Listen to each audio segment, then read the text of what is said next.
when the first poster arrived, it came with very little attendant announcement. It was such a surprise, and it sort of snuck up on us as audiences. At that point, Lucasfilm really was not made tons and tons of movies. Everything was it felt very handmade. So when this was announced, almost as a surprise with that teaser poster, there was no information.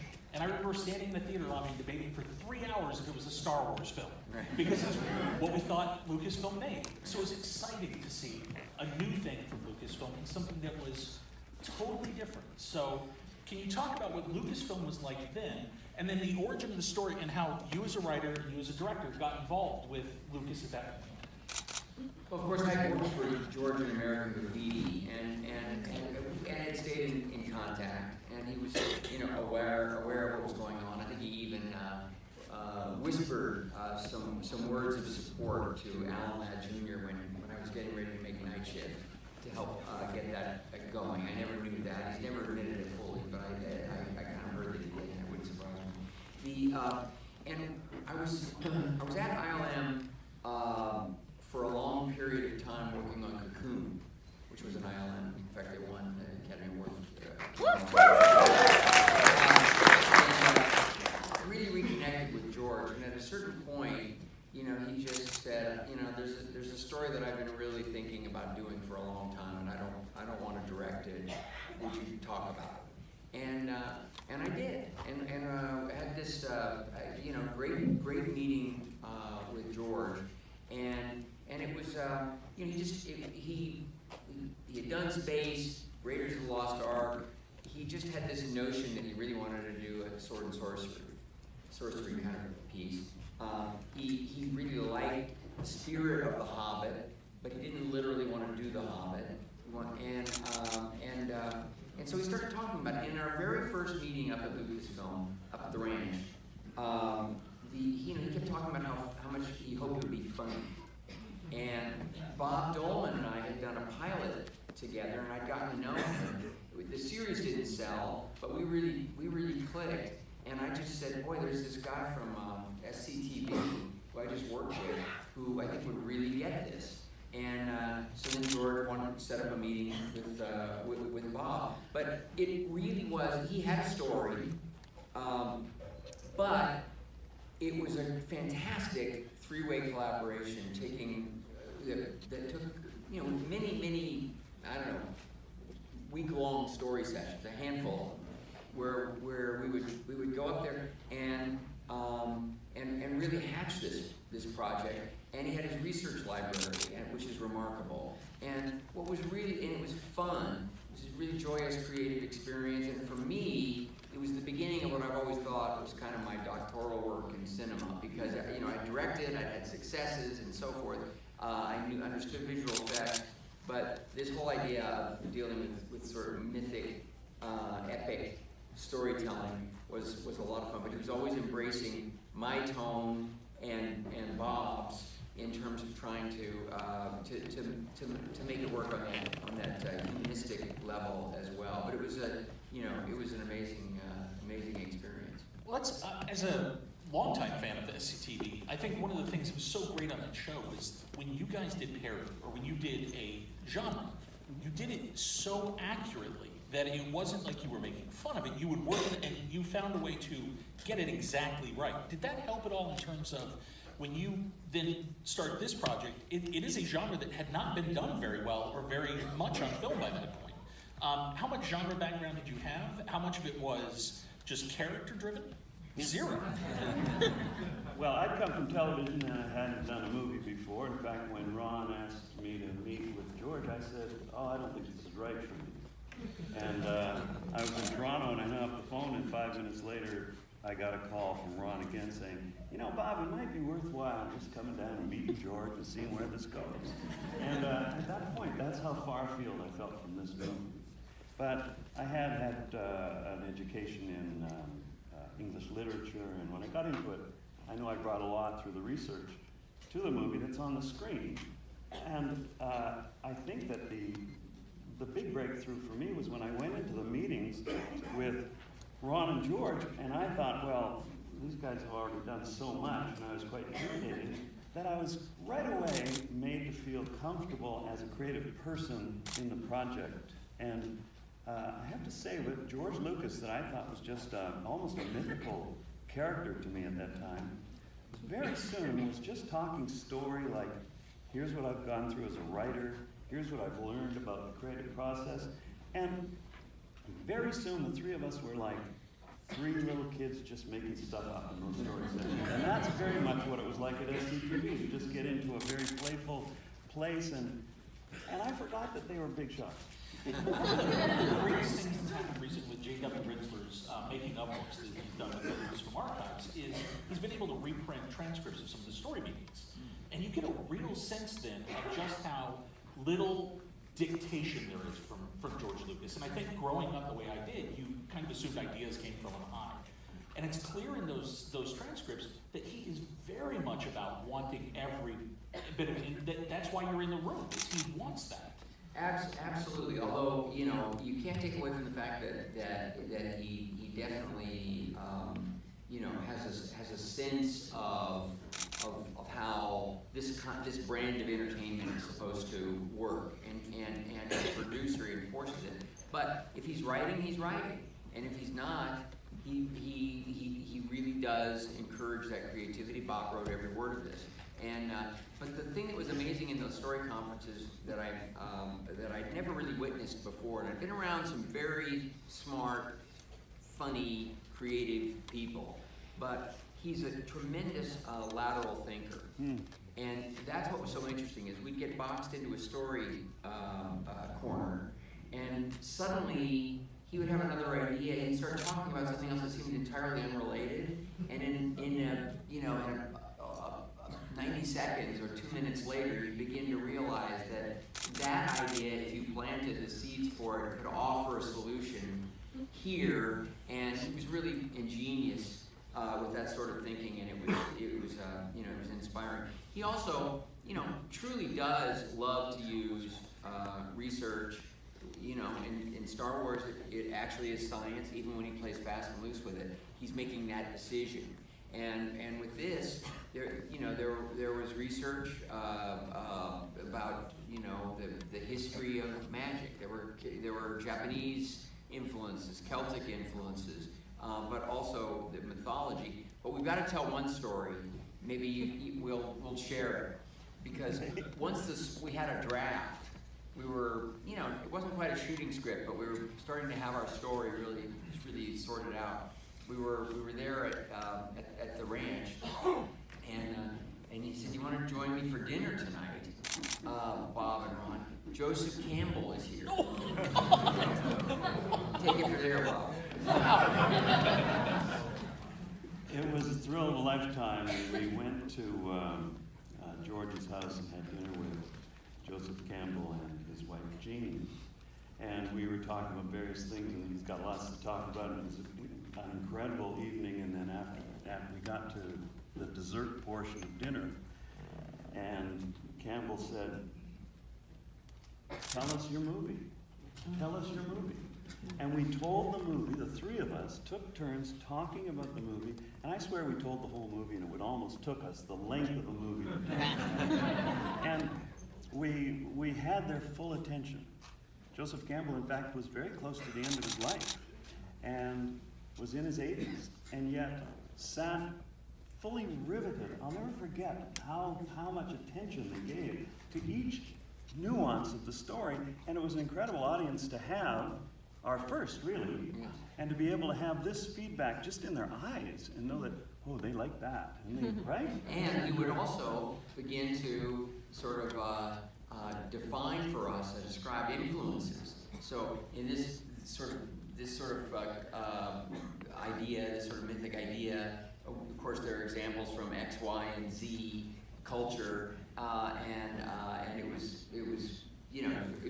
let me just, I characterize it as very encouraging. It was memorable and encouraging.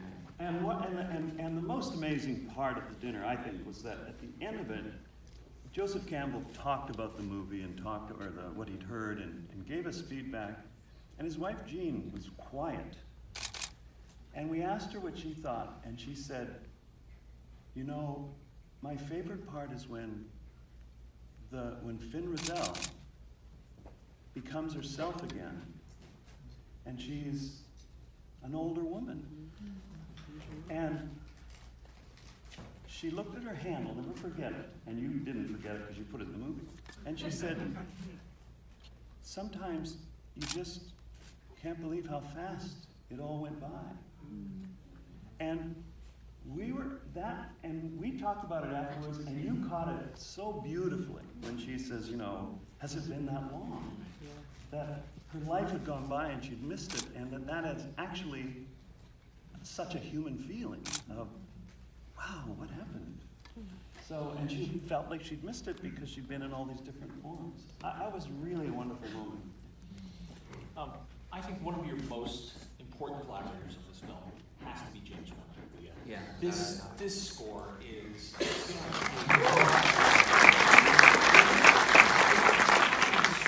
early on during spotting sessions, and you haven't heard a theme yet. Right. And then you hear this. This theme comes back, this amazing earworm that the moment you hear it, it's in your head forever. What is that feeling as a director to realize, my God, he has done this lifting to everything. He's amplified it. Well, I tell you, I mean, it's a huge relief, to be honest, because for me, I'm not a musician, and music's always plays an important role in most films, and in mine it matters a great deal, and certainly a film like this. I had a great experience with James also on Cocoon, so I really trusted him creatively, and he boy, do I miss him too. But he was the kind of composer that did play the themes for you on the piano, and he played beautifully.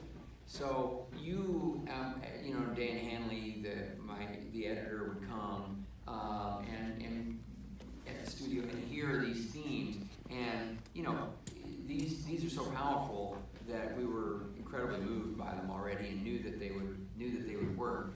However, when we went to Abbey Road, which is where this was scored, my first reason to go to the studio, and it was just an elevated experience, and George was incredibly happy with it, and of course, he would have loved John Williams to have done it, but John Williams wasn't available, and that's when I nominated James, and James so thoroughly delivered. But James delivered on a lot of my movies.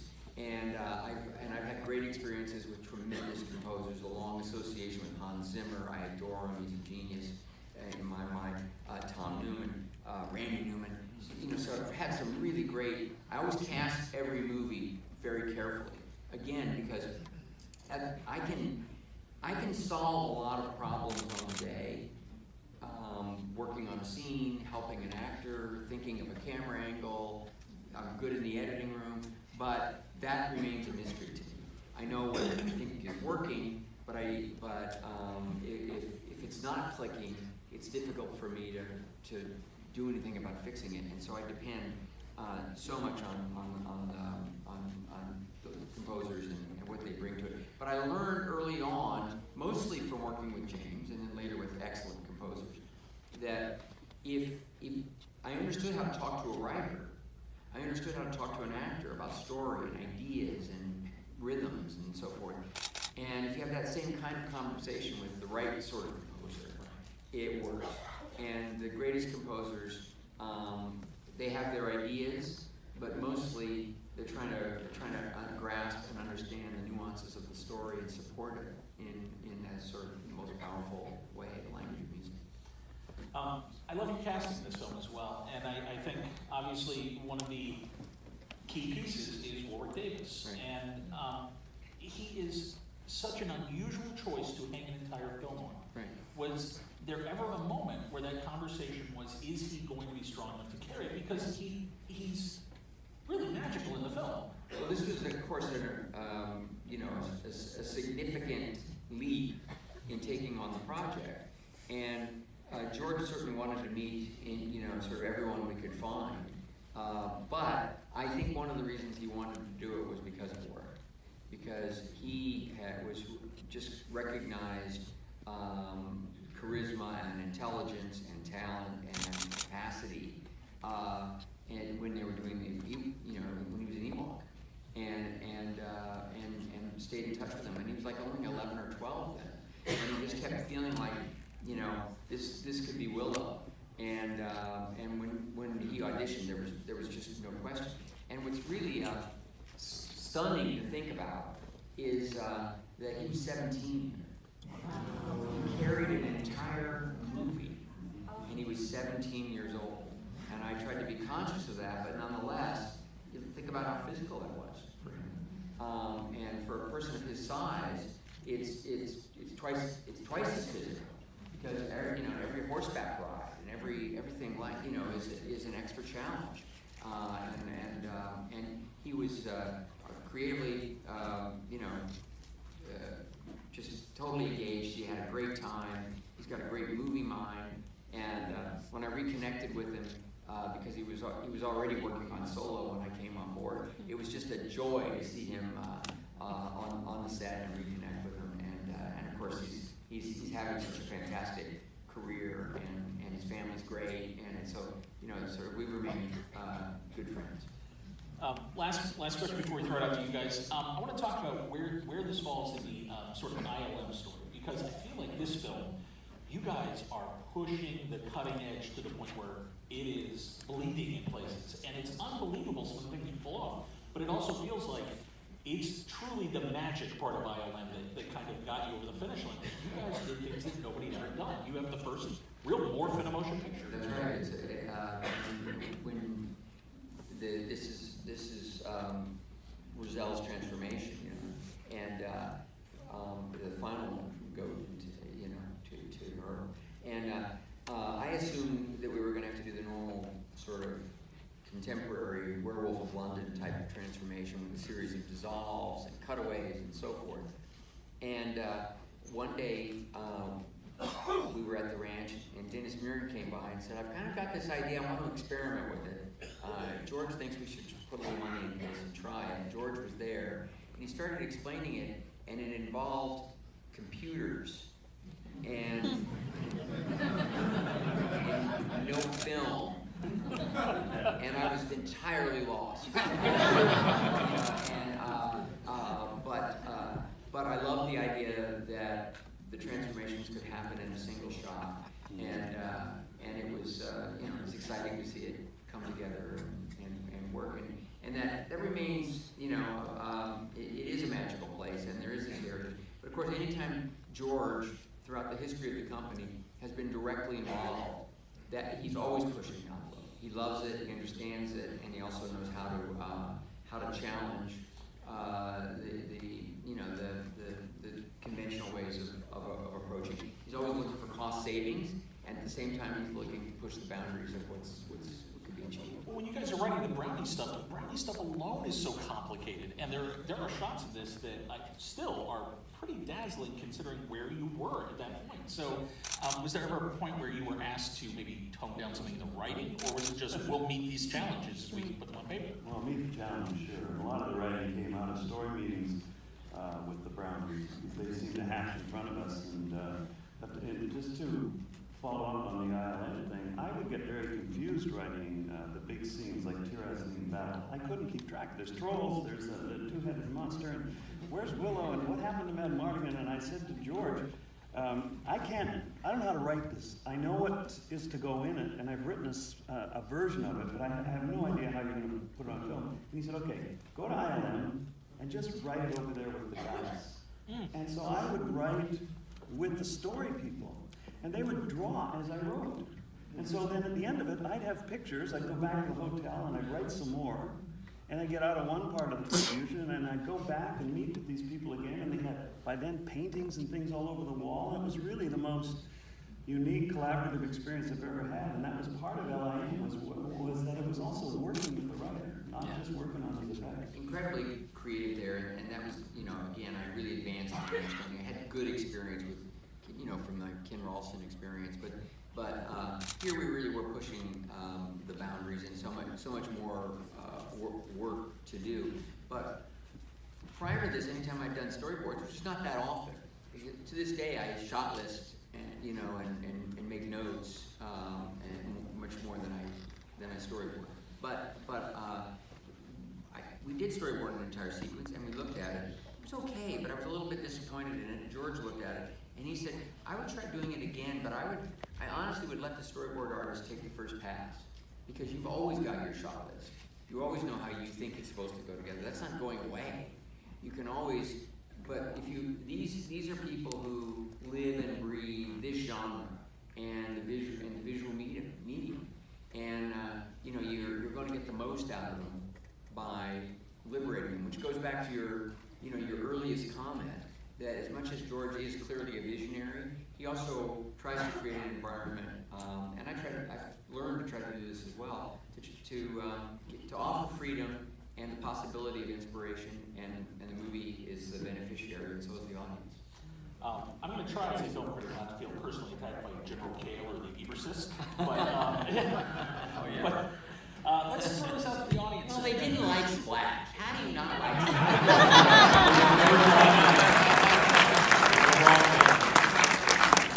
Yeah, let's go ahead and start right here in front. Hi, I'm a huge fan, huge fan. It's one of my favorite movies of all time still. Thank you. I heard a small rumor that I find really interesting. It's based off of what's called the Wikipedia online, which is the Star Wars Wikipedia, and there's some kind of April Fool's thing where they said that Willow is actually a part of the Star Wars universe, and then they never corrected that. Do you know anything about that? I never heard anything about that. George never suggested anything, anything. Okay, I was wondering. He was asking if Star Wars and Willow weren't actually connected in any Outside of the brain of George Lucas, of course. Yes. Let's go over here. Yes. Yes, I was just wondering, this is one of your movies that Clint Howard is not in.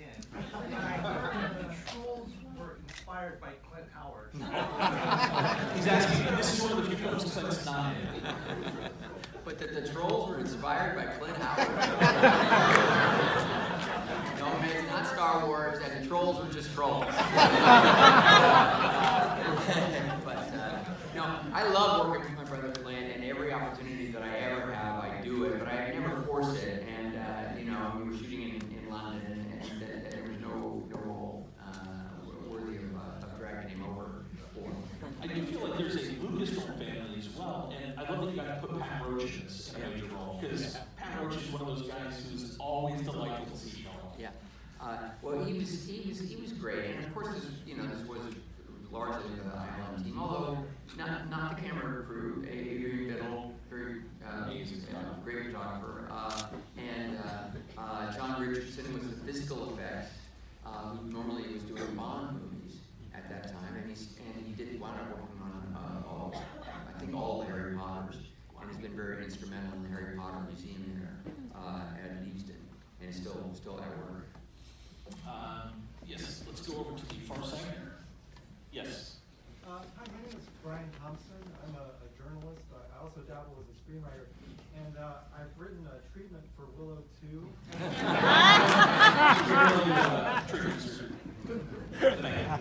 didn't want to step on any toes, that's why I wanted a treatment. Yes. I was wondering if you might want to read it. Well,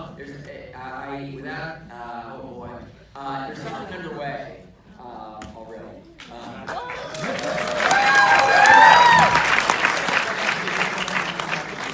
It's like in those days, Lucasfilm was very personally, it was what his attention was on and what his attention was drawn to.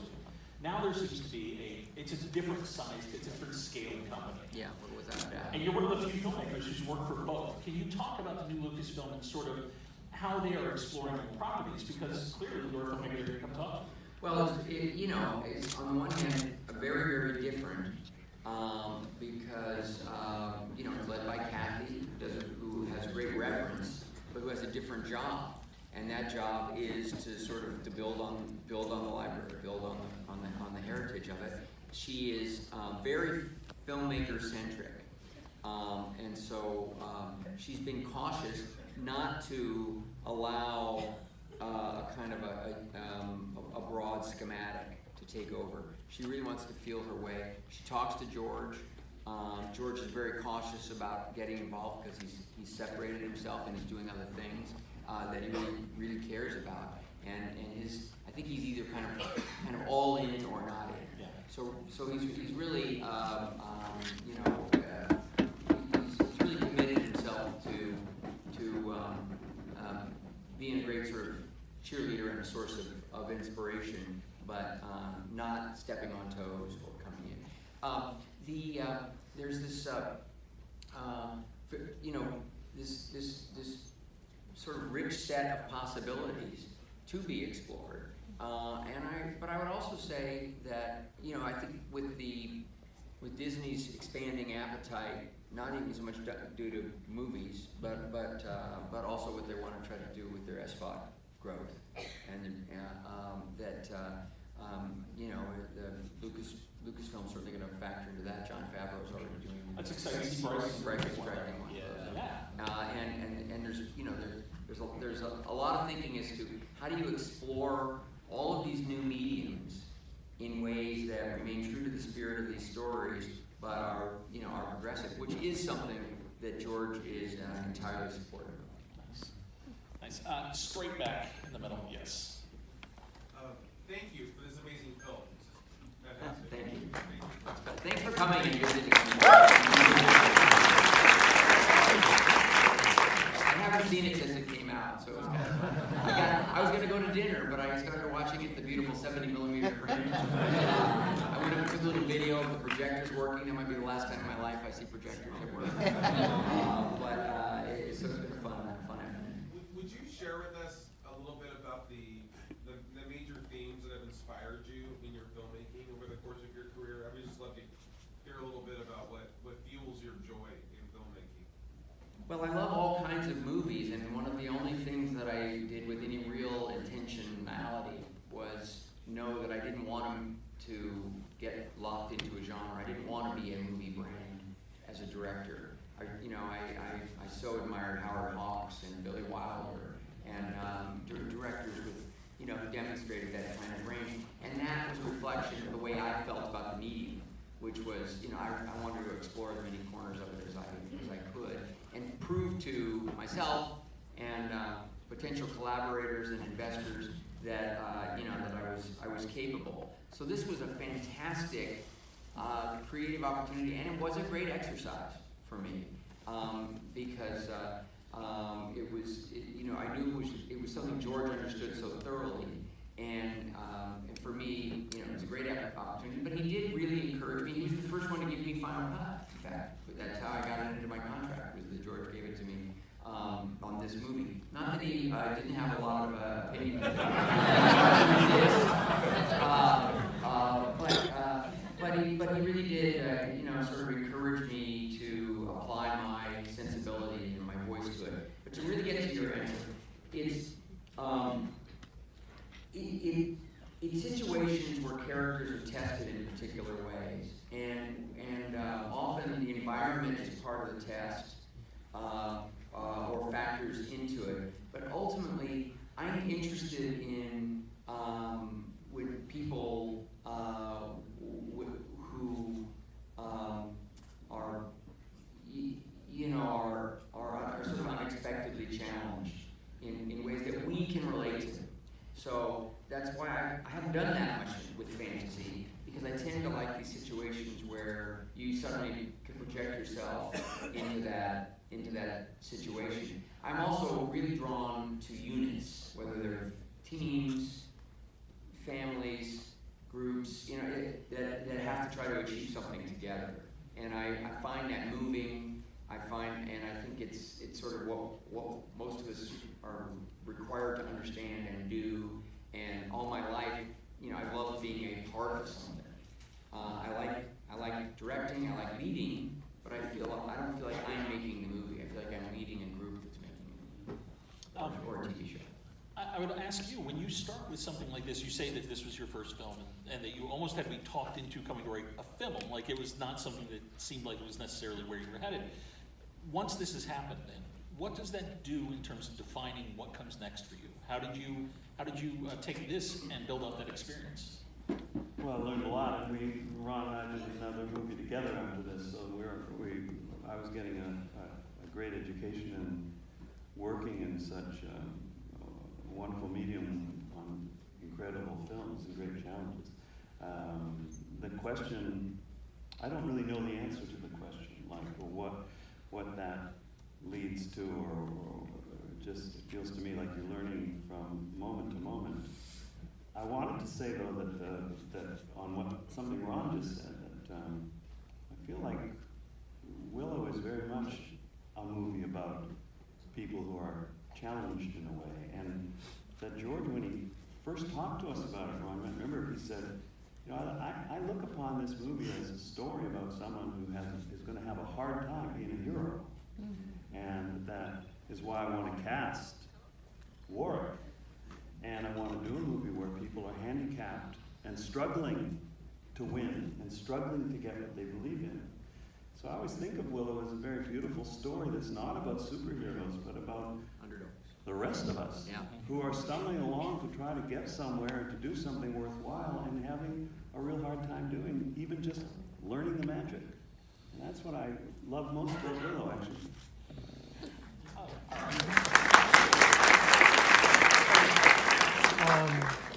Hi, I wanted to thank you for your films, but also for your masterclass online. No, thank you. Yeah, I'm taking it, and I was actually not that surprised when you said you don't use storyboards that often, because you were going over the scene of Frost Nixon with some actors, and you were just coming up with the shots like on the spot. And I was wondering like where that training comes from, and also like if you have a process, like whether you like sit down the night before and think of the, you know, blocking or something like that. And also, Yeah. oh, go ahead. He was asking about the Masterclass, which is a new series online, and Mr. Howard does one of them about directing, and he was talking about staging scenes and blocking scenes and how he comes up with the sort of approach to a sequence. Well, if it's not a complicated action sequence with a lot of visual effects, where I really will then go into a storyboarding process, and I will lean heavily on you know, stunt coordinators and designers, action designers, and storyboard artists and things like that. It really comes from my acting experience and you know, terrific directors who and recognizing as an actor that a good staging idea sometimes really helps shape the performance and the scene in interesting ways. And I'm always I always appreciate good staging in other movies. And so that I really feel like that is the job. It usually starts when I'm reading the script. I'll just jot notes, you know, in the margins without stopping and saying, now I'm doing a shot list. But I begin building. Then when we go and scout the locations, more notes come into mind. The cinematographer might have a point of view. The production designer may point out something as it relates to the location of the set that I want to encompass. But it often starts with the characters and their environment and trying to understand, you know, are we going to want to see these two people together, debating this moment, engaging in this moment? Is it going to want to be coverage? Is it moving? Is it static? And I just begin building it. And then usually on the car ride to work, I take all of those notes, and the 3 or 4 times that I've written in margins, I have all the pages all together all the time, and I start breaking it into a shot list for the assistant director and the DP. And so usually by the time I get there, I've got a shot list which is about 75% accurate, because I'm always still excited by the you know, the inspiration that the actors can bring. And there's a rehearsal process too, and you know, and I love you know, I take a lot of pleasure in those complicated group scenes where there's a lot of moving around and a lot of different attitudes at play, and that influences the rhythms of the scene and the way I like to shoot at the stage. Let's go right back here. Yes, yeah. Perfect. You talked a little bit about Val Kilmer. Oh yeah. So let's talk about